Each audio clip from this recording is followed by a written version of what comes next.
이사야 24장 1절에서 13절까지 한 절씩 교독하겠습니다. 보라, 여호와께서 땅을 공허하게 하시며 황폐하게 하시며 지면을 뒤집어 부시고 그 주민을 흩으시리니 백성과 제사장이 같을 것이며 종과 상전이 같을 것이며 여종과 여주인이 같을 것이며 사는 자와 파는 자가 같을 것이며 빌려주는 자와 빌리는 자가 같을 것이며 이자를 받는 자와 이자를 내는 자가 같을 것이라. 땅이 온전히 공허하게 되고 온전히 황무하게 되리라. 여호와께서 이 말씀을 하셨느니라. 땅이 슬퍼하고 세잔하며 세계가 쇠약하고 세잔하며 백성의 중에 높은 자가 쇠약하며 땅이 또한 그 주민 아래서 더럽게 되었으니 이는 그들이 율법을 범하며 율례를 어기며 영원한 언약을 깨뜨렸음이라. 그러므로 저주가 땅을 삼켰고 그 중에 사는 자들이 정죄함을 당하였고 땅의 주민이 불타서 남은 자가 적도다. 새 포도즙이 슬퍼하고 포도나무가 쇠잔하며 마음이 즐겁던 자가 다 탄식하며 소고치는 기쁨이 그치고 즐거워하는 자의 소리가 끊어지고 소금 타는 기쁨이 그쳤으며 노래하면서 포도주를 마시지 못하고 독주는 그 마시는 자에게 쓰게 될 것이라. 약탈을 당한 성읍이 무너지고 집마다 갇혀서 들어가는 자가 없으며 포도주가 없으므로 거리에서 부르짖으며 모든 즐거움이 사라졌으며 땅의 기쁨이 소멸되었도다.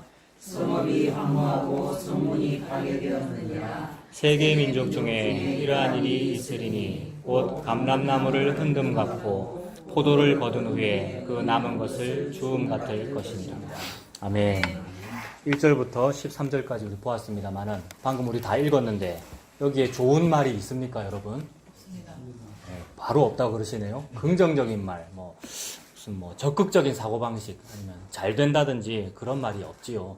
그런데 더 잘 찾아보면은 있기는 있습니다. 저는 몇 개 찾았는데 여러분 단호하게 없다 이러시는데 네, 맞아요. 전체적으로 없죠. 근데 몇 개만 찾아본다면 저 같으면 이런 거를 찾겠습니다. 5절에 보면 율법을 어겼다는 말이잖아요. 5절이 땅이 또한 그 주민 아래서 더럽게 되었으니 이는 그들이 율법을 범했다. 율례를 어겼다. 그래서 영원한 언약을 깨뜨렸다. 이거 긍정적인 말 아닌데 나쁜 말인데 근데 우리가 율법을 어겼다. 하나님의 율법이 나에게 주어지니까 내가 율법을 어겼구나 라는 것을 알므로써 율법을 어기니까 죄를 지으니까 복을 알아요. 그래서 옛날에 그러니까 어거스틴이라든지 이런 나중에 또 종교개혁자들도 그렇고 유명한 말을 남겼다는데 오 복되도다 죄여 이런 말을 한 적이 있거든요. 그러니까 죄라는 것은 긍정적이지 않잖아요. 지극히 부정적인 것인데 죄를 지음으로 말미암아 복을 알더라는 거죠. 그런 면에서는 5절이 긍정적일 수도 있겠다. 그런 생각이 좀 들었고요.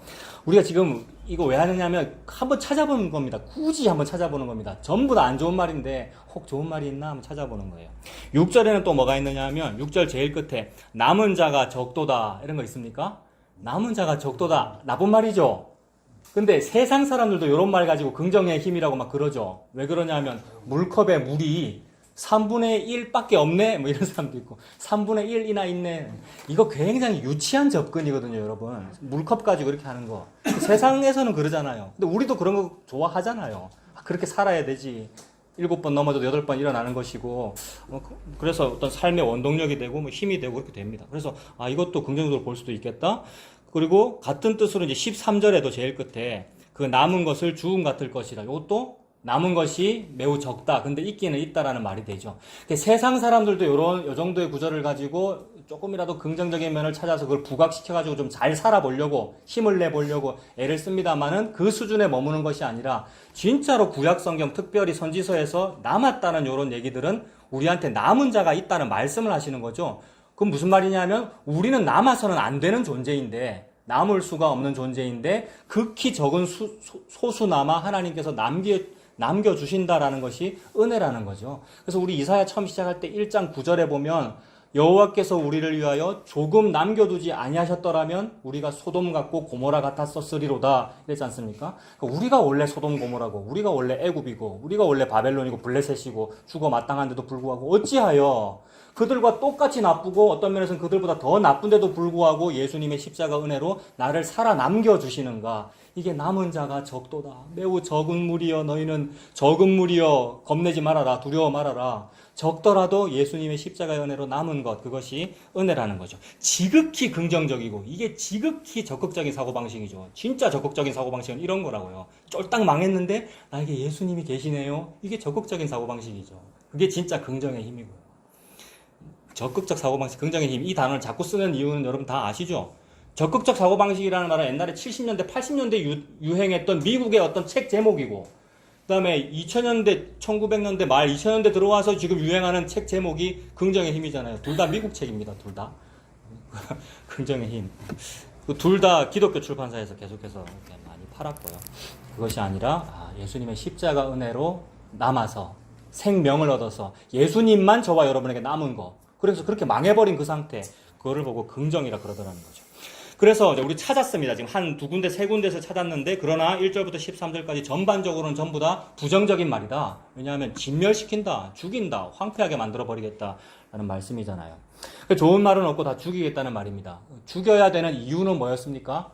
5절 때문이었죠. 아까 5절 봤잖아요. 율례를 어기며 율법을 어겼기 때문이다. 언약을 깨뜨렸기 때문이다. 5절에 그렇게 되어 있죠. 그런데 우리가 어떻게 언약을 깨뜨릴 수가 있습니까?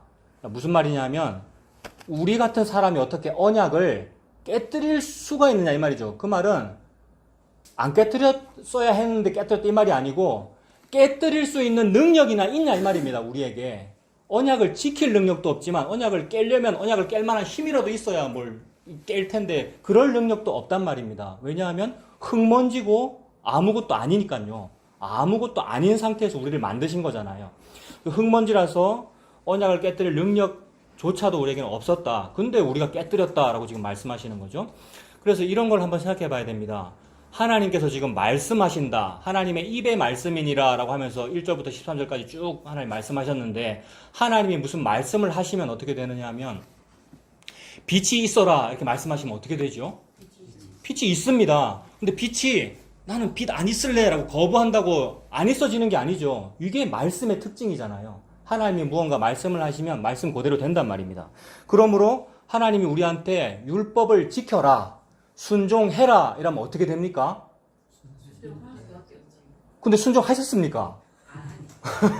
이 문제란 말이에요. 지금 1절부터 13절까지가 하나님이 언약을 지켜라 이러면 빛이 있어라 하는 것처럼 빛이 있어지듯이 언약을 지키게 되어지기 마련이거늘 안 됐더란 말입니다.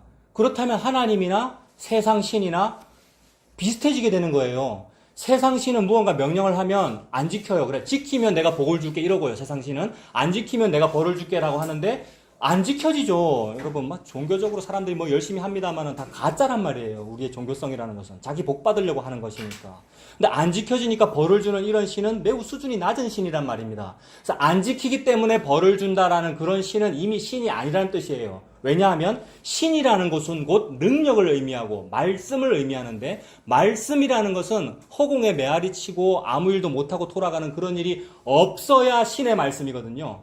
근데 우상의 말이라든지 나의 말, 내가 우리 자식한테 무슨 말을 하면 허공에 메아리 칠 때가 많단 말이에요. 그러니까 허공에 메아리 치고 말을 안 들으니까 내가 몽둥이를 드는 거잖아요. 이게 아버지답지 못함의 특징이거든요.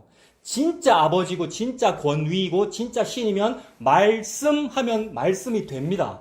그러니까 말씀이 스스로 일을 한단 말입니다. 근데 우리에게 펼쳐진 역사를 가만 보면은 한 번도 된 적이 없어요. 말씀이 우리에게. 여러분. 빛은 있으라 하면 있는데 우리는 안 듣더라는 거죠. 선악과부터 그러하고 그 이후에 계속 그러하죠. 우리에게 율법이 준행되지 아니하더라. 우리는 언약을 어기고 있더라. 이게 무슨 일이지? 그럼 하나님의 말씀이 실패한 것인가? 실패했잖아요. 우리에게는 지금 말씀이 실패했습니다. 와가지고 한 번도 된 적이 없으니까. 이것이 뭐지? 라고 한번 생각을 해보는 거죠. 한번 찾아봅시다. 지금 이사야 여러분 24장 펼쳐져 있는데 뒤로 쭉 가면 55장 7절부터 한번 보겠습니다.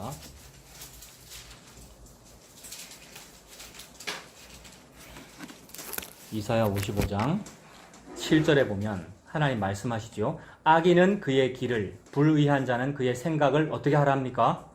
버리고. 이 말은 버려라는 명령이죠. 그러니까 아까 빛이 있어라라는 명령, 같은 명령법이죠. 이것도 버려라고 명령했습니다. 여호와께로 뭡니까? 돌아오라. 명령이죠. 돌아오라 이러면 돌아와 줘야 되겠네요. 그죠? 돌아오라. 그리하면 그가 긍휼히 여기시리라. 우리 하나님께로 뭡니까? 돌아오라. 전부 명령이죠. 돌아오라. 그가 그가 너그럽게 용서하시리라. 이게 전부 다 명령입니다. 그래서 옛날에 이제 신대원 다닐 때 유명한 교수님 계세요. 여러분도 한 번쯤 읽어봤을 거예요. 박영돈 교수님이라고 성령의 일그러진 얼굴 뭐 이런 글 쓰신 분이 계시는 뭐 이런 분, 이분은 이제 개혁주의 조직 신학자예요. 조직 신학이라는 건 말 자체가 벌써 딱 어렵고 딱딱하잖아요. 성경의 교리를 조직적으로 조직화해서 교리를 연구하는 학자란 말이에요. 근데 교리를 연구하는 학자 그걸 교의 학자라 그럽니다. 근데 교의 학자이면서 성령 학자예요, 여러분. 제가 지금 무슨 얘기하고 있느냐면 어울리냐 이 말입니다. 딱딱한 조직 신학 교리랑 성령이랑 어울리냐 이 말입니다. 여러분들 잘 어울리나 안 어울리나 아무 생각이 없습니까? 교리학하고 성령학하고는 어울리지 아니하는데 이거를 함께 하시는 분이란 말이에요. 그 무슨 말이냐 하면 원래 바른 교리는 성령님이에요. 성령님이 진짜 교리란 말이에요. 성령님이 진짜 원리란 말이에요. 근데 엉뚱하게 교리와 뭐 신학과 원리는 딱딱하니까 그건 안 좋고 성령은 너무 좋아요. 뭐 뭔가 부드러운 것 같고 뭔가 힘인 것 같고 파워인 것 같고 이러고 있으니까 우리가 둘이 서로 다른 것 같지만 기독교 무슨 하나님의 원리라는 것과 성령님이라는 분은 같은 얘기를 하는 거란 말입니다. 그 두 가지를 함께 하고 계셔요. 전혀 부딪힘이 없어요. 그래서 그분이 하는 어떤 성령에 대한 강의는 무슨 랄랄랄이나 이런 게 아니에요.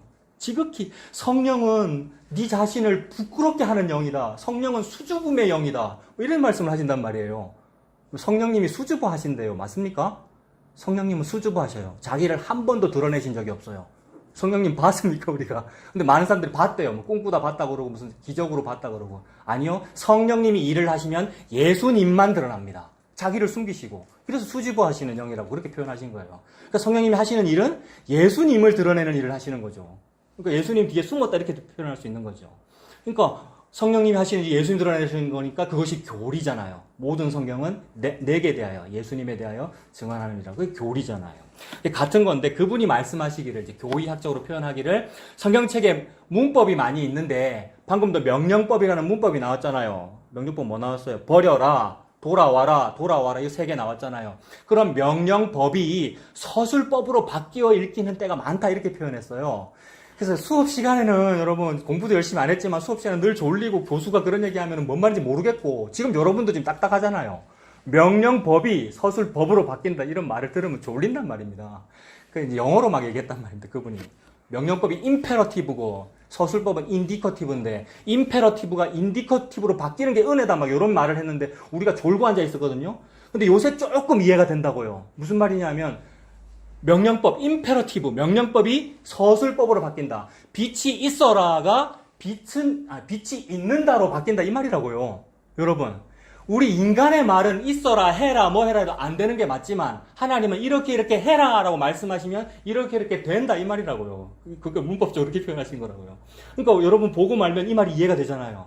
아, 하나님의 명령은 서술이 되는구나. 명령하셨는데 누가 안 지키라고 해서 안 지켜지는 게 아니구나. 그게 되는 거구나. 그러니까 우리가 할 수 있는 일이 없고 할 일이 없고 내가 뭘 한다고 방해되는 것도 아니고 하나님이 홀로 다 하시는구나가 되니까 이걸 보고 종교개혁자들은 하나님의 절대주권이라 그랬고요. 어려운 얘기가 아니라 이걸 보고 하나님의 절대주권이라 그랬고 하나님께서 스스로 다 이루시는구나. 그 스스로 다 이루시는 것을 저와 여러분의 눈에 보이게 보여준 것이 십자가구나. 십자가에서 내가 다 이루었다라고 하신 분이 말씀이구나. 말씀이 육신이 되어 우리 가운데 가시 그분이 예수님이구나. 그러니까 예수님이 말씀이구나라는 말이 그 말이에요. 그래서 문법이 명령법이 서술법으로 바뀐다 이 말이 예수님이다 이 말이죠. 하나님이 예수님으로서 모든 것을 다 이루셨다 그 말이 되죠. 그러니까 방금 이사야 55장 7절에서 버려라 돌아오라 라고 했으면 그대로 되기 마련인데 우리한테는 된 적이 없단 말이에요. 여러분 우리가 언제 죄를 버렸고 언제 여호와께로 돌아가고 회개하고 그랬습니까? 조금 그런 적은 있으나 또 반항하고 또 죄짓고 사사기의 사이클이 그러하고 우리의 역사가 그러하고 그래서 하나님이 지금 이 말씀을 설명하시는 거예요. 그 이유를 말씀하시는데 8절, 9절, 10절이 전부 제일 앞에 이는 이라는 말이 붙어 있습니까? 8절, 9절, 10절 세 번 다 이는 이라는 말 붙어 있죠. 그 이는 이라는 것은 이것은 왜냐하면 이런 뜻이죠. 무슨 근거와 이유를 말하는 거잖아요. 그래 그 근거가 어디에 있느냐면 8, 9, 10절이 전부 다 11절을 말하기 위함이라는 겁니다. 11절에 뭐냐 하면 내 입에서 나가는 말도 이와 같이 헛되이 내게로 되돌아오지 아니하고 나의 기뻐하는 뜻을 이루며 내가 보낸 일에 형통함이니라 이랬습니다. 그러니까 하나님의 말씀은 하늘에서 빗방울이 뚝 떨어져가지고 이 빗방울이 아무런 일도 못하고 그냥 증발해서 없어지는 그런 일이 없고 반드시 그 빗방울이 뭐 나무에 들어가서 이게 수분을 주든지 영양분 공급을 해주든지 이런 무언가 일을 하는 것처럼 하나님의 말씀도 하늘에서 출발하면 반드시 그 말씀이 원래 목적했던 일을 이루고야 말더라는 겁니다. 사람이 열심히 해야 그 일이 이루어지는 것이 아니라 아무것도 못하고 지금 언약을 깨고 있잖아요, 우리가. 버렸고 전부 돌아온 적이 없단 말입니다, 우리가. 그럼에도 불구하고 하나님의 말씀은 스스로 말씀의 능력이 무언가 일을 하는데 그 일은 뭐예요? 나의 기뻐하는 뜻, 여호와 하나님의 기뻐하는 뜻을 이루기에 조금도 부족함이 없다는 말이죠. 하나님의 말씀이 스스로 일을 하신다는 거잖아요. 그래서 우리가 선악과도 먹었고요. 지금 이 빛이 있으라라고 했을 때 빛은 있는데 우리는 안 하는 이 불순종이 계속해서 반복되고 있음에도 불구하고 하나님의 말씀이 시행되는데 조금도 방해가 안 되더라는 겁니다. 그래서 하나님은 하나님 자기의 기뻐하는 뜻을 이루시고 하나님께서 보낸 일에 형통하다. 아, 말씀은 형통하시는구나. 이런 걸 가지고 내 형통하는 거에 우리가 적용했는데 나는 형통 못할 일만 하고 있죠. 여호와를 버렸고 죄 지었고 율법을 어기기만 하고 있는데 상관없이 하나님은 하나님의 기뻐하는 뜻을 이루기에 형통하더라는 겁니다. 그래서 우리의 범죄 여부와 우리의 불순종 여부는 하나님께서 자기의 기뻐하는 뜻을 행하는데 조금도 방해가 안 되더라는 거죠. 아무리 설교 시간에 저렇게 사이렌 울려도 방해가 안 되죠. 나는 방해를 받는데 우리 예수님은 전혀 방해를 안 받으시더라는 거죠. 자기의 기뻐하는 일 이루심에 아무 지장이 없더라는 겁니다. 어떻게 그렇게 되는가? 그래서 혹 저와 여러분들이 불순종을 한다고 해도 하나님은 이 하나님의 일함에 부족함이 있으십니까? 없습니까? 전혀 없죠. 심지어 우리가 죄를 짓고 지 마음대로 살아도 하나님은 지금 하나님이 하고 싶은 일을 이룸에 아무 지장이 없더라는 거죠. 그래서 내가 순종을 잘 한다고 해서 하나님의 뜻이 잘 이루어지고 또는 순종 안 한다고 해서 하나님의 뜻이 못 이루어지는 것이 아니다. 하나님은 절대적이시구나. 절대적인 주권을 가지시고 하나님 하고 싶은 그 일만 하고 계시구나. 그래서 그 일을 하시는 게 말씀이더라는 거예요. 그 말씀이 우리에게 떨어지면 우리는 불순종하는 것으로 나타나지만 그것이 하나님의 말씀 못 이루도록 하지를 못하더라는 겁니다. 이게 얼마나 여러분 해방인데요. 내가 말씀을 잘 지켰어야 형통되더라. 하나님 말씀 뜻이 이루어지더라라고 했으면은 큰일 날 뻔했다란 말입니다. 목사 이렇게 하면 안 되고요. 목회 이렇게 하면 안 되고요, 여러분. 여러분들이 그렇게 사시면 안 돼요, 우리가. 근데 하나님께서 너와 상관없다. 내가 다 이룬다, 십자가에서. 라고 해주시는 바람에 그 부담을 느꼈던 우리들은 해방이 되는 거죠. 부담을 느꼈다라는 말이 무슨 뜻이에요? 부담을 느꼈다. 짐을 졌다라는 말인데 죄의 종로로 됐다 이 말이지 않습니까? 그 죄의 종로로 타고 우리에게 엑소더스를 시켜주시는 거죠. 출애굽. 이것이 해방이죠. 그래서 하나님께서 절대적으로 자기의 말씀을 이루신다. 그 말씀을 들은 청취자, 들은 사람의 조건과 관련 없이 그 말씀이 스스로 일을 이루신다라는 것을 구약에서 한 두 군데 찾아보면 대표적인 게 선악과 같은 겁니다. 아예 대표적이면서 제일 앞에 있는 거죠. 선악과 보면은 먹지 말아라 라고 명령하셨지 않습니까? 먹지 말아라. 먹으면 정령 죽으리라. 근데 우리가 먹지 말아라. 빛이 있어라. 그럼 그대로 되는 법인데 우리는 먹었죠. 그러니까 우리가 먹고 안 먹고와 하나님의 말씀의 성취 여부는 상관이 없다는 걸 아예 처음부터 보여주는 겁니다. 그래서 요것 때문에 선악과는 먹으라고 주신 게 맞습니다라는 이런 표현도 나옵니다만 이러면 막 교리적으로 충돌해가지고 난리가 나요. 그죠? 먹지 말아야 돼 있는데 먹으라고 주신 거 이래버리면 막 충돌해서 난리가 나는데 그거는 그렇게 단순하게 얘기하고 넘어갈 게 아니라 많이 토론해야 되는 거죠. 그리고 그럼 많이 토론하고 그럼 공부를 많이 해야 된다 이 말이 아니라 예수님 믿고 십자가 알면 그냥 이해가 되는 거죠. 먹으라고 주셨다기보다는 나는 먹을 수밖에 없는 그런 사람이네요가 이해되는 나머지 그래서 선악과를 먹고 은혜 안에 들어가는 거죠. 저는 그럴 수밖에 없는 사람이네요 라고 이렇게 되는 거죠. 그래서 아무튼 먹지 마라 정령 죽으리라 하셨는데 우리는 먹었고 불순종했습니다. 그러므로 아까 이사야 55장에서 말씀했던 하나님의 그 기뻐하는 그 뜻이 좌절됐습니까?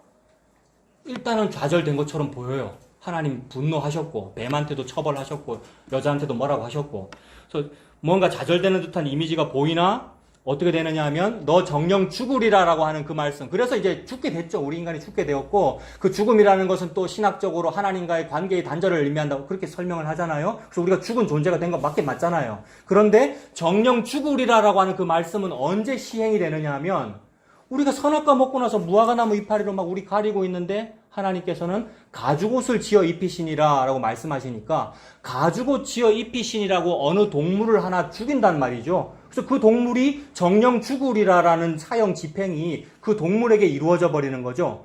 그러니까 하나님의 말씀은 그런 거를 성취하기 위하여 선악과를 먹지 마라 라고 하신 게 됩니다.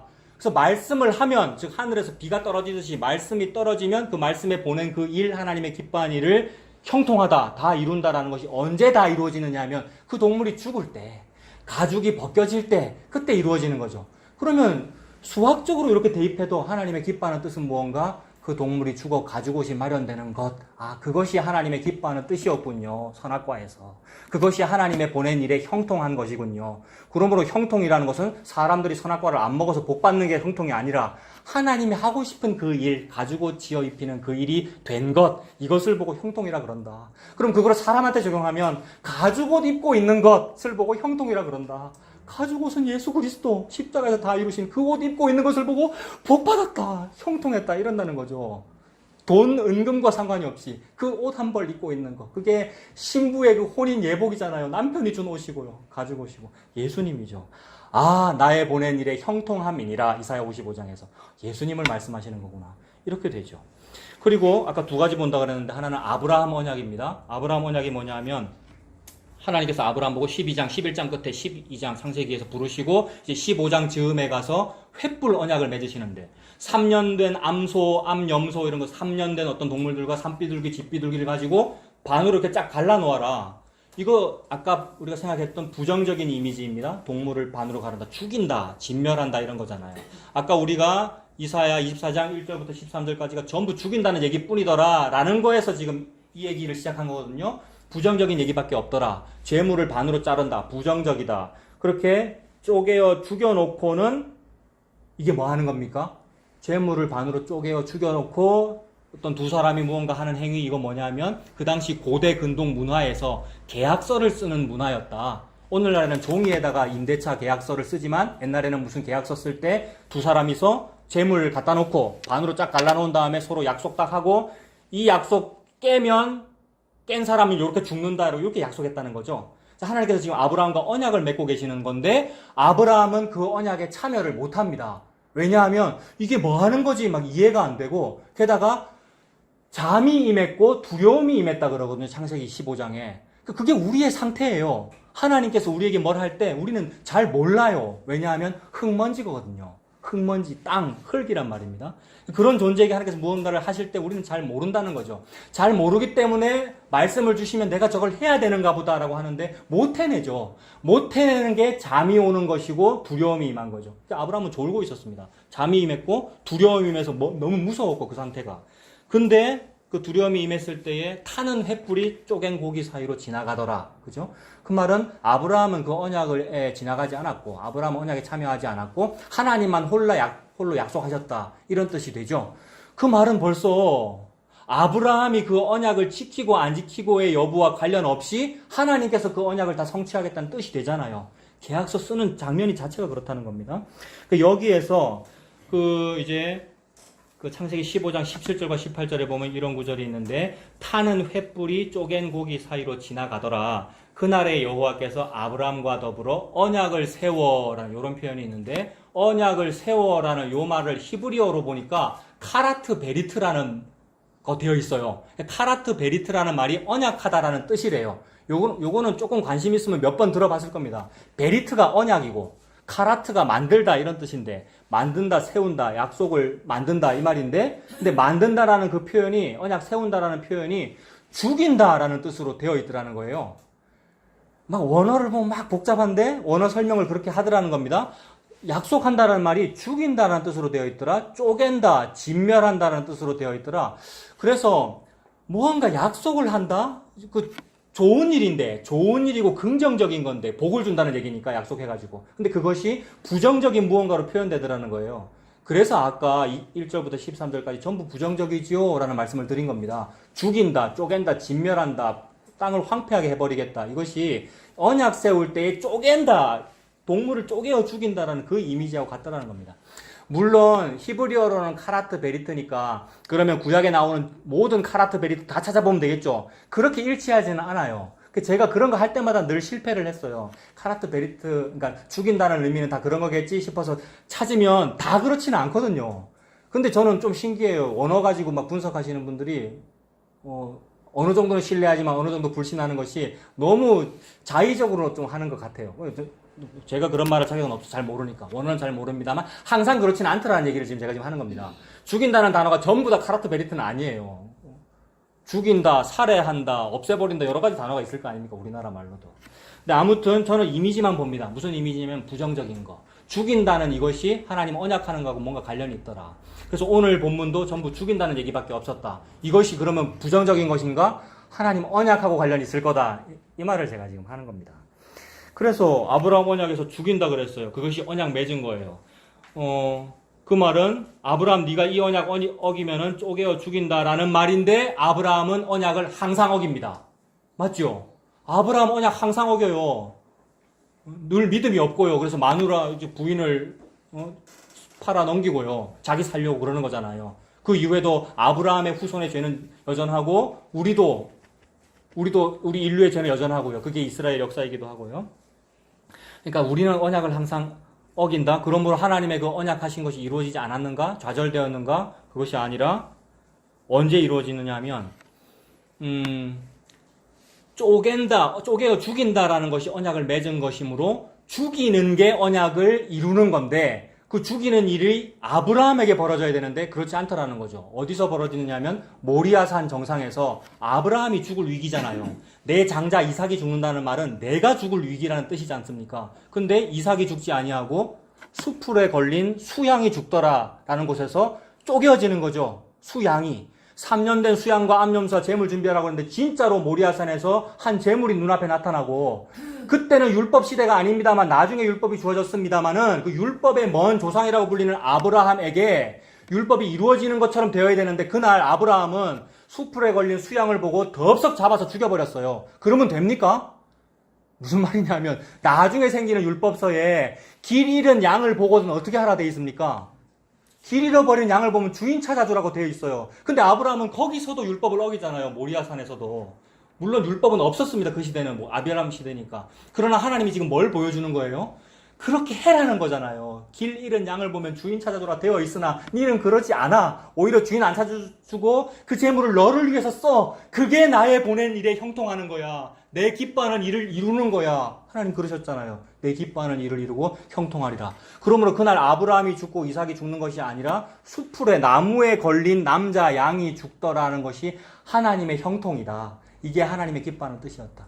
그러므로 모리아산 정상에서 나무에 걸려서 죽은 그 수양, 남자 양은 예수님인 거죠. 그래서 그대로 그 자리가 나중에 다윗 시대에는 아라우나의 타작마당이 되고 아라우나의 타작마당에 그의 아들 솔로몬이 성전을 짓고 그것이 나중에 예루살렘 성전이고 그 예루살렘 성전이 빤히 보이는 골고다 언덕에 거기가 모리아산인 거죠. 그러니까 골고다 언덕 지금은 어딘지는 모릅니다. 근데 우리가 이 말씀을 보면 거기 모리아산이네 이 생각 딱 할 수 있죠. 그 모리아산 정상에 예수님 십자가 달려서 돌아가시는 거죠. 내가 그 숯불에 달린 수양이다라는 것을 보여주는 거죠.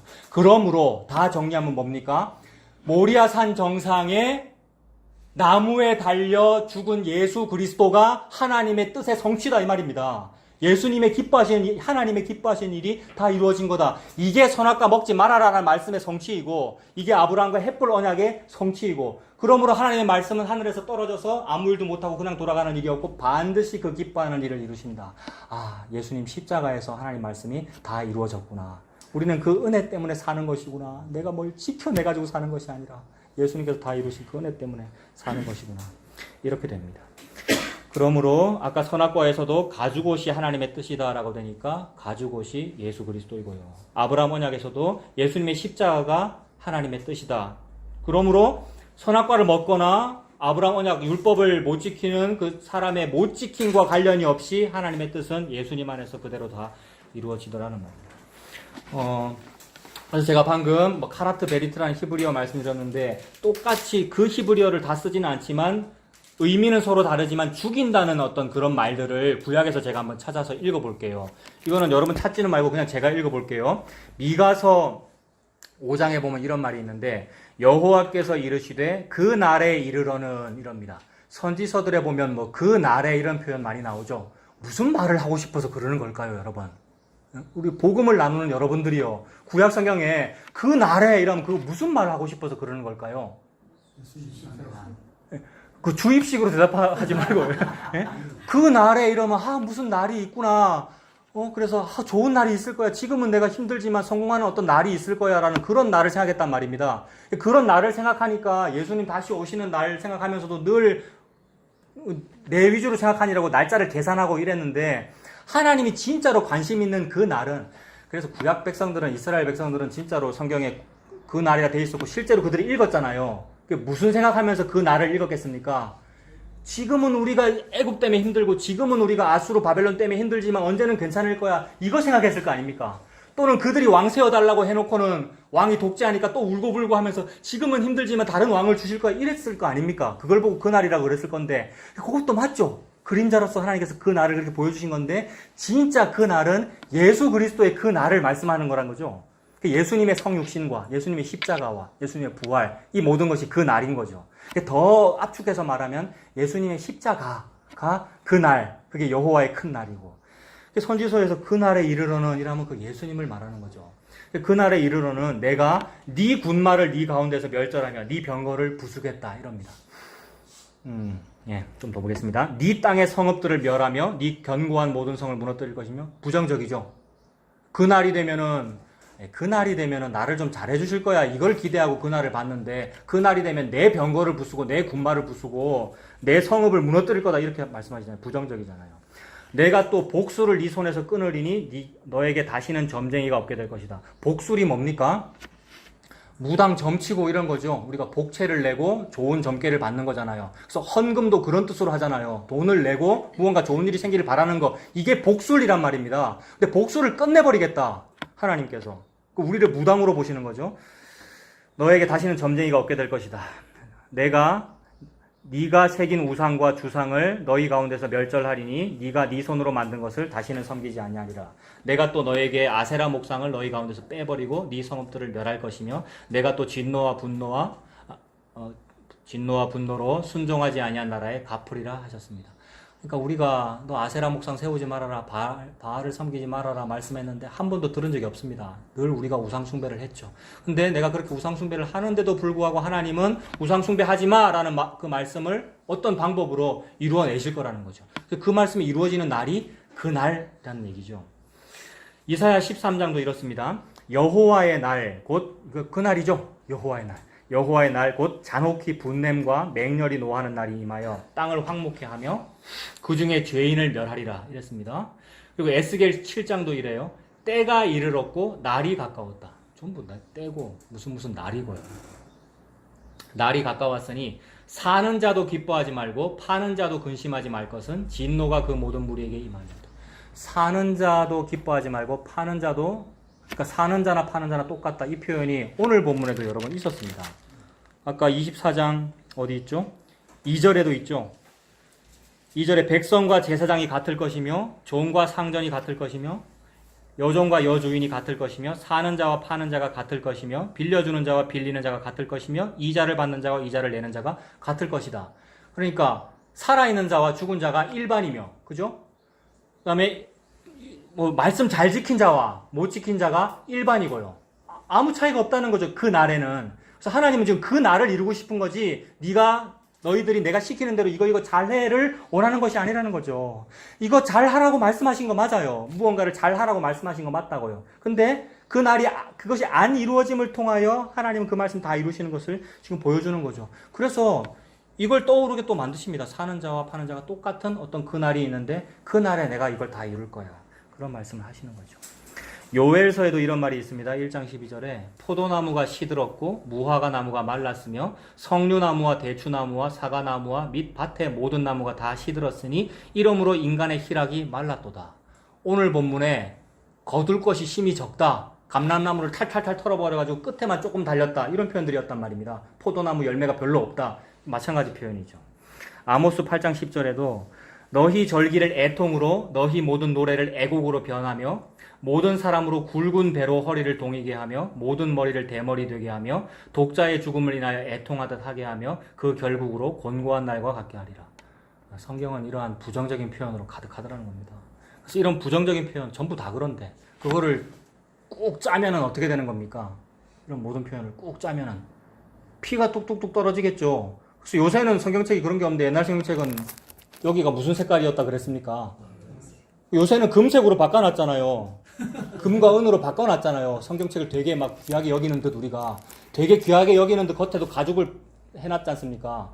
성경책 겉에 가죽이 있어야 되는 게 아니고 여러분 우리가 가죽을 수집해야 되고 여러분 근데 그 빨간색 옛날에 빨간색이 그게 그 빨간색이 아니고 보혈색이다 이랬지 않습니까? 예수님의 피를 의미하는 거니까 예수님 피 말씀하시니라고 지금 부정적인 얘기를 계속 하시는 거죠. 그리고 예레미야 7장도 이렇습니다. 그때에 내가 유다 성읍들과 예루살렘 거리에 기뻐하는 소리, 즐기는 소리, 신랑의 소리, 신부의 소리가 끊쳐지게 하리니 땅이 황폐하리라. 땅이 황폐하리라. 이 모든 말씀이 오늘 읽은 24장 1절과 13절에 계속 반복되던 황폐하게 만들겠다, 멸망시켜버리겠다 이런 표현들이었다는 겁니다. 그래서 이런 모든 말씀들이 아까 그 카라트 베리트 언약을 세우는데 죽여버린다라는 그 표현과 관련이 있으니 요게 하나님의 기뻐하는 뜻이다. 하나님의 기뻐하는 뜻을 내가 거룩하게 살고 무언가 법을 잘 지켜서 하나님께 영광 돌려야 되지 요게 기뻐하는 뜻이 아니라 무언가를 죽이는 어떤 일 때문에 하나님의 말씀 벌어지는 것 그것이 하나님의 기뻐하는 뜻이다. 하나님께서 기뻐하는 뜻은 수양이 쪼개어져서 죽는 거다라는 그 말입니다. 그러므로 이것이 예수님의 십자가이죠. 그러면 그 예수님의 십자가 때문에 그 예수님 십자가에서 언약이 다 이루어지잖아요. 쪼개어져서 죽으시는 거니까. 그 예수님의 십자가 때문에 우리에게는 무슨 일이 벌어집니까? 이런 모든 말씀들을 읽을 때에 예수님 십자가 얘기네. 수풀에 걸린 수양이 죽는 거네. 나 이삭이 안 죽고 요것 때문에 아싸 잘됐다. 내가 안 죽는구나. 요것이 복음이 아니고 예수님께서 죽으심으로 인하여 벌어지는 어떠한 일들이 우리에게 복음이란 말입니다. 근데 이것을 우리 중심으로 또 복음으로 좋은 소리라고 우리가 받아들이면 나는 고생 안 하는구나. 예수님이 다 하는구나. 이렇게 돼버리잖아요. 그게 지금 우리가 복음이 좋아서 그걸 받아들인 게 아니라 자기 욕심이 많아서 우리가 그런 걸 받아들이는 거잖아요. 나는 고생하기 싫고 나는 병 걸리기 싫고. 근데 하나님 그게 아니라 예수님의 그 십자가 때문에 우리에게 벌어지는 어떤 일이 그게 복음이라고 지금 하나님 말씀하시는 거죠. 어떤 일이 벌어집니까 우리에게. 예수님 뭐라 그러시냐 하면 그 선생이 고난을 당했으니 제자들도 마찬가지다 이런 표현을 하시죠. 마태복음에도 있고 누가복음에도 있고 마태복음 10장 24절에 보면 선생님이 고난을 당했으니 제자에게도 고난이 있는 것이 마땅하다 이렇게 말씀했고 그러니까 자기를 부인하고 자기 십자가를 지고 겸손히 나를 따라오라 이런 말씀을 하셨죠. 그래서 아니나 다를까 그 말씀을 받은 사도들이 전부 다 고난받아서 죽더라는 거죠. 그 사도 요한만 끝까지 살아남았는데 요한계시록 쓰고 죽었잖아요. 근데 그 살아남았다는 것이 반모섬에 유배된 거잖아요. 탄광의 노예로 잡혀있는 그런 상태지 않습니까? 그런 일이더라 예수님 믿으면 그 말씀을 하시는 거죠. 그래서 그 말씀대로 사도들이 다 그런 어떤 고난을 겪던데 뭐 대표적으로 사도 바울 같은 경우에 사도행전 14장에 보면 사도 바울이 루스드라 갔다가 이렇게 막 가는데 안전뱅이를 일으켰는데 안전뱅이 일으키니까 사람들이 막 좋아가지고 막 환영했는데 그 바울과 바나바 보고 뭐라 그랬습니까? 허메와 스스라고 그러고 헤르메스와 제우스라고 그러면서 막 신으로 섬기려고 그랬는데 그렇게 막 신으로 섬기려고 그러면은 어떻게 하면 됩니까? 기적을 일으킨 사람이 뭐 내가 신이다 이렇게 하고 어떻게 교파를 이루고 교주가 된다든지 이렇게 하면 될 텐데 그렇게 안 했어요. 그래서 그렇게 안 하면 어떻게 되죠? 내가 교주다 이러면 돌 맞을 일이 없는데 나는 아니다 이러면 돌로 죽여요. 이상하게. 그래서 돌로 쳐서 죽이잖아요. 루스드라에서. 그때 바울이 죽었습니다. 사람들이 바울 죽었기 때문에 시체기 때문에 갖다 버린 거 아닙니까? 근데 부슬부슬 일어나면서 하는 말이 하나님 나라에 들어가려면 이런 환란을 많이 겪어야 될 것이다. 이랬단 말입니다. 하나님 나라에 들어가려면 돌도 많이 맞아야 된다. 환란을 많이 겪어야 된다. 이렇게 되죠. 그러면 여러분 좀 절망 아닙니까? 하나님 나라에 들어가려면 돌을 많이 맞아야 된다. 환란을 겪어야 된다. 이게 절망입니다. 왜냐하면 나는 환란을 겪어낼 자신이 없거든요. 우리가 돌을 견딜, 환란을 견딜 실력이 우리에게 없거든요. 내가 어떻게 할 수 있냐 그 말입니다. 그래서 이게 다시 또 반복이죠. 아까는 분명히 내가 안 한다. 말씀의 주체가 하나님이다 그랬는데 또 환난을 받아라 이렇게 되니까 그럼 내가 또 환난을 받아야 되는가? 이렇게 되니까 또 돌아가 버리는 거란 말입니다. 또 내가 주체가 되는 건가? 라고 되는데 다시 아까 그 말씀으로 돌아가면 하나님의 말씀은 하나님께서 말씀하시면 그 말씀하신 그 말씀이 스스로 형통하고 기뻐하는 뜻을 이루기에 전혀 부족함이 없다. 그러면 말씀은 이루어진다가 되니까 주체가 내가 아니고 주체가 하나님이 되시는 거죠. 그러므로 고난을 받아라라는 말씀도 고난받는 주체가 내가 아니고 예수님이 되는 거죠. 그래서 예수님 안에서 고난받는 것이 되니까 걱정하지 마라라고 차목사가 말하는 게 아니고 예수님이 그랬어요. 니들 고난받아. 근데 걱정하지 마. 내가 세상을 이기었노라. 이랬단 말입니다. 그러므로 고난받는 주체는 누구냐 하면 예수님이라는 거죠. 근데 우리에게 고난이 있습니다. 얍삽하게 빠져나가지 말라 이 말입니다. 예수님이 고난받는데 우리에게 고난이 있습니다. 마땅히 따라온다는 거죠. 복음을 이용해 먹어가지고 우리에게는 없어요. 이러면 이상한 또 하나의 파가 돼버리는 거죠. 우리에게 다 벌어져요, 여러분. 이미 벌어지고 있고 우리가 당하고 있고 이 땅을 사는 동안에 늘 곤란하잖아요. 그래서 원어를 분석하시는 분은 환난과 핍박이라는데 환난은 곤란을 의미한대요. 핍박은 없어도 핍박은 왜 없냐면 안 드러냈잖아요, 여러분들이. 예수 믿는다고 밖에 나서 바로 여기서 얘기해보세요. 그럼 사람들이 미쳤다 이러는데 안 했잖아요, 여러분들이. 안 하니까 핍박은 없는 거고. 근데 환란은 있잖아요, 여러분. 환란이 곤란이래요, 원어 분석하시는 분들이. 늘 곤란하잖아요, 여러분. 예수 안 믿었으면 쉽게 쓰레기 확 버릴 텐데, 이래도 되나라는 생각이 조금 드는 거, 이런 것도 환란이 돼요. 원어 분석하시는 분이 설명하더라고요. 이해되더라고요. 곤란하잖아요. 예수 안 믿었으면 지 맘대로 살 텐데, 예수 믿은 것 때문에, 조금, 이런 거. 그게 곤란이잖아요. 예수 믿는 것 때문에. 그건 곤란도 아닙니다. 진짜는 핍박이 곤란이잖아요. 핍박이 환란인데 안 드러냈잖아요, 우리가. 어디 노회나 어디 교회 어디 예배당에서 확 얘기해. 목사 당신 틀렸어. 이렇게 하면은 핍박이 오는데 이러면 또 핍박 받은 몇몇 분들은 또 자기 자랑합니다. 내는 그거 했다고. 예? 눈 마주쳐야지. 이런 분들. 차 목사도 마찬가지고. 자기 자랑인데 그게 아니야. 그 왜 자기 자랑이 나옵니까? 내가 했는 줄 알거든요. 예수님은 내가 세상을 이겨노라 이랬는데 내가 하는 줄 알거든요. 내가 핍박받는 줄 알고. 그러니까 힘든 사람은 내가 이거 어찌 받노? 이런 부담 느끼고 있는 것이고 또 해낸 사람은 내가 했다 아이가 부담 이렇게 자랑하고 있는 것이고 이 둘 다가 다 주체가 나라서 그렇죠. 하나님은 네 아이다 이러는데 선악과 먹지 마라라는 말씀 내가 이룬다 이랬고 아브라함 언약 내가 이룬다 이랬고 하나님께서. 그러므로 그 언약의 모든 결론이 십자가였으니까 십자가 즉 고난 내가 이룬다 이러신 거잖아요. 그런데 그 십자가에서 나를 땡겼다는 말이죠. 예수님께서. 다 이뤘다 하실 때 나를 땡겼다는 말이죠. 십자가에서 우리가 함께 고난받았고 함께 부활했고 함께 하늘에 앉혀져 있고 함께 하셨구나. 이런 거를 보고 함께라고 그러는구나. 어려운 말로는 연합이라고 그러는구나. 그 연합을 보고 교회라고 그러는구나. 어떻게 해요? 예수님이 머리, 우리가 지체. 연합이잖아요. 머리와 몸이. 그렇게 함께구나. 빠져나갈 구멍이 없구나. 젊었을 때 힘 있을 때는 빠져나갔죠. 우리가 지 맘대로 살았단 말입니다. 여기 가고 저기 가고. 그러나 늙어서는 늙는다는 말은 힘 빠졌다. 즉 자기 부인이 됐다. 예수님 따라간다. 이게 늙은 거란 말이에요. 그렇게 되면 내 주체대로 안 되고 다른 사람이 나를 띠로 묶어가지고 끌고 가리라. 예수님께로 끌려가는 거죠. 우리가. 그게 고난이구나. 그 고난을 내가 다 했으니까 걱정하지 말아라. 두려워 말아라. 내가 세상을 이기었노라. 예수님 이렇게 말씀했습니다.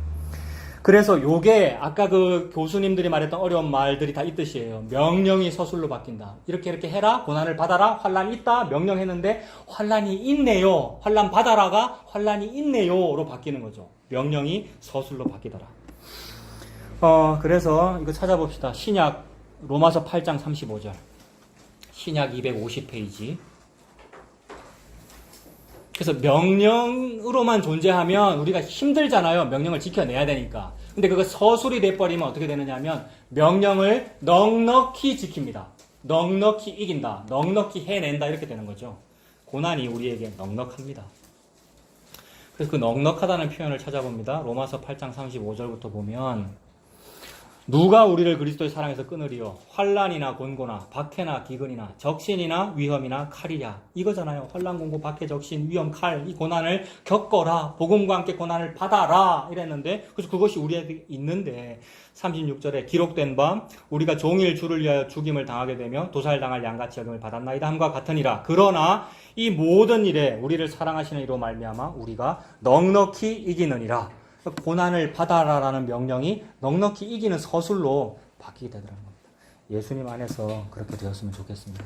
왜 그렇게 될 수밖에 없느냐면 요한복음 12장 32절 읽어드릴게요. 요한복음 12장 32절에 예수님께서 내가 땅에서 들리면 모든 사람을 내게로 이끌겠노라. 그 말은 끌어당기겠다는 말이니까 나는 십자가 안 지고 싶고 십자가와 관련 없는데 내가 예수님 십자가 안에 포함되어서 함께 십자가에 달렸다는 말이죠. 나를 십자가로 이끌어 당기셔서 함께 죽고 함께 살리셨습니다. 그러니까 나한테, 이 나라고 하는 사람한테 고난을 감수할 실력의 있고 없고와 상관없단 말입니다. 땡기는 그분의 실력만 있으면 되죠. 그분이 나를 땡겨버려가지고 고난 받아라는 말씀도 이루시고 하나님 말씀 이루시는 그 형통한 기뻐하신 일을 다 이루시더라는 거죠. 그래서 그렇게 되면 예수님께서 기도하신 대로 겟세마네에서 기도하셨어요. 우리 예수님께서. 이 고난의 쓴 잔 내게서 지나가게 해주시면 안 됩니까? 그러나 나의 원대로 마옵시고 아버지의 원대로 되기를 원합니다. 이랬단 말입니다. 그 아버지의 원대로 되기를 원하는 그 영이 성령님이죠.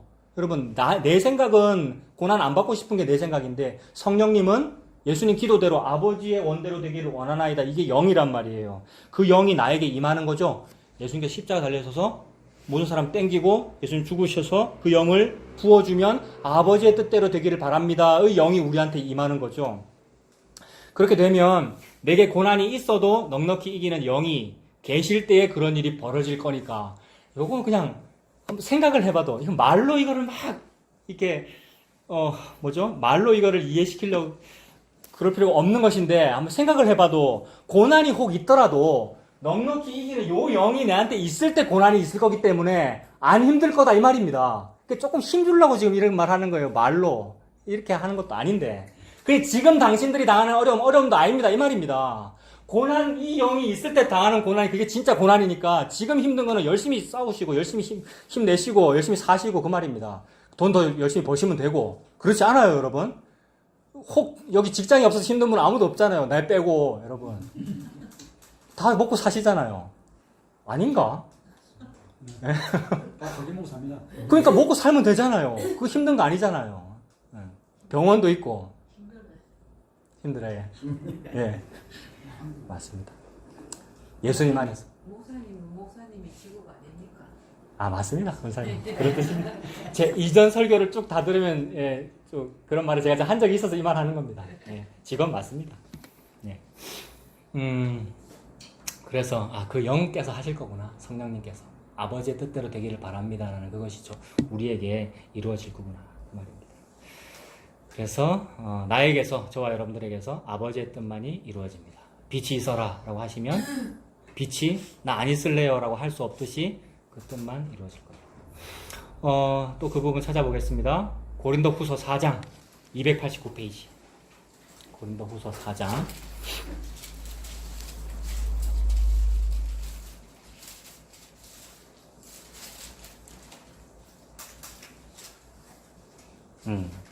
고린도 후서 4장 5절부터 보면 이렇게 말했네요. 사도들이 우리는 우리를 전파하는 것이 아니랍니다. 왜냐하면 우리가 주가 아니니까. 우리는 수동이고 피동이니까. 여러분, 말씀을 이루는 분을 전파를 해야지 말씀을 내가 이루는 게 아니다 이 말이죠. 말씀을 이루는 그분을 전파한단 말이죠. 우리는 우리를 전파하는 것이 아니라 오직 누구를 전파합니까? 그리스도 예수의 주 되신 것을 전파하네요. 그러니까 그리스도 예수가 주고 우리는 객이라는 말이죠. 우리가 수동이고 객이라는 말이죠. 오직 그리스도 예수의 주 되신 것과 또 예수를 위하여 우리가 너희의 뭐 됐답니까? 종됐답니다. 그러니까 지금 사도들은 그 당시에 그 고린도 교회 말 안 듣는 고린도 교회잖아요. 여기 이 경우는 지금 고린도 후서니까 그들의 스승이라고 말해도 부족할 텐데 그 너희의 종이라고 말하고 있으니까 이 말은 내가 예수님의 종이다. 예수님이 주인이시고 그 말이죠. 그러니까 말씀을 이루는 것도 이 사도들이 이루거나 우리가 이루는 것이 아니라 예수님이 이루는 것이구나. 그 뜻이 되죠. 6절에 어두운 데에 빛이 비치라 말씀하셨던 그 하나님께서 어두운 데 빛이 있어라 이러면 어찌 됩니까? 빛이 있죠. 그 얘기하는 거죠. 지금 사도 바울이 빛이 있어라라고 말씀하셨던 그 하나님께서 예수 그리스도의 얼굴에 있는 하나님의 영광을 아는 빛을 우리 마음에 비추셨느니라. 그럼 우리 마음에 빛이 있어라라고 하면 빛이 없을 수가 있습니까? 우리에게 하나님의 그 뜻이 우리에게 이루어지더라는 거죠. 그래서 그 빛이 우리에게 비춰지면 어떻게 되느냐 하면 예수님한테만 있을 수 있는 일이 우리한테도 있습니다. 예수님에게만 있는 그 일이 우리한테 있다고요. 예수님에게만 있는 그 가장 영광된 그 일이 뭡니까? 십자가입니다. 고난이고. 그래서 그 일이 성도에게 있습니다. 고난이 있다는 말이죠, 성도한테. 우리가 이 보배를 가졌대. 이게 보배래요, 여러분. 예수님 십자가가. 사람들은 싫다는데. 근데 이 보배를 우리가 가졌답니다. 근데 어디 가졌습니까? 질그릇에 가졌어요. 참 부족하잖아요, 우리가. 힘들고요. 어떤 때는 부담되고요. 환란 준다 그러면 그게 어렵다는 것이 부담이잖아요. 근데 이 질그릇을 가졌으니 이는 심히 큰 능력은 하나님께 있고 우리에게 있지 아니함을 알게 하려 함이라. 십자가 감당하는 그것이 내게 있지 않고 예수님에게 있다는 걸 알게 하려고 질그릇에다 줬대요. 우리같이 연약한 사람에게. 8절 우리가 사방으로 그래서 이렇다는 거죠. 8절에 그래서 우리가 사방으로 우겨쌈을 당하여도 쌓이지 아니하고 답답한 일을 당하여도 낙심하지 아니하고 박해를 받아도 버림받지 아니하고 거꾸로뜨림을 당하여도 망하지 아니하고 우리가 항상 예수의 죽음을 몸에 어떻게 합니까? 짊어진대요. 그러면 우리가 짊어진다는 뜻입니까? 예수님이 짊어졌으니까 이렇게 됐다는 말이죠. 예수님이 나를 짊어졌으니까 우리가 예수의 죽음을 몸에 짊어지는 것이군요. 예수의 죽음을 몸에 짊어짐은 예수의 생명이 또한 우리 몸에 나타나게 하려 함이라 말씀했습니다. 그러면 예수님에게 일어나는 그 죽음이 저와 여러분들에게 짊어져 있습니다. 곧 예수님이 나를 짊어지신 겁니다. 고난을 잘 견디는 그런 나를 믿습니까? 옛날엔 그걸 믿었어요. 내가 고난을 잘 견뎌야지, 더 열심히 해야지, 내가 지금 힘들어도 참고 견디면 무슨 좋은 일이 생기지, 이렇게 했는데 그건 나를 믿는 거죠. 고난을 잘 견딘다는 나를 믿는 건데 어떻게 견딜 겁니까? 견디려고 맹세하고 서원하고 연초가 되면 뭔가 작심하고 뭘 하잖아요. 근데 하나님은 맹세하지 말아라. 왜냐하면 가치가 없으니까. 내가 맹세한다고 지켜낼 만한 가치가 없으니까. 맹세 서원하지 말아라. 이렇게 말씀하시죠. 그러므로 누구를 믿습니까? 나를 믿습니까? 아니면 예수님을 믿습니까? 십자가 잘 지는 나를 믿는 게 아니라 십자가 지신 예수님을 믿습니다. 회개하고 그 예수님 믿는 저와 여러분들 다 되기를 바랍니다. 기도하겠습니다. 하나님 아버지, 모든 말씀을 하나님의 뜻 안에서 예수님께서 다 이루어 주셔서 감사합니다. 그 예수님께서 십자가에서 다 이루실 때 나와 같은 것을 끌어당기셔서 그 일에 함께 참여하게 해주시니 그 은혜를 감사합니다. 그렇게 예수님 십자가 안에서 다 이루어졌음을 믿고 살아가는 우리가 되도록 인도하여 주시옵소서. 예수님 이름으로 기도합니다. 아멘.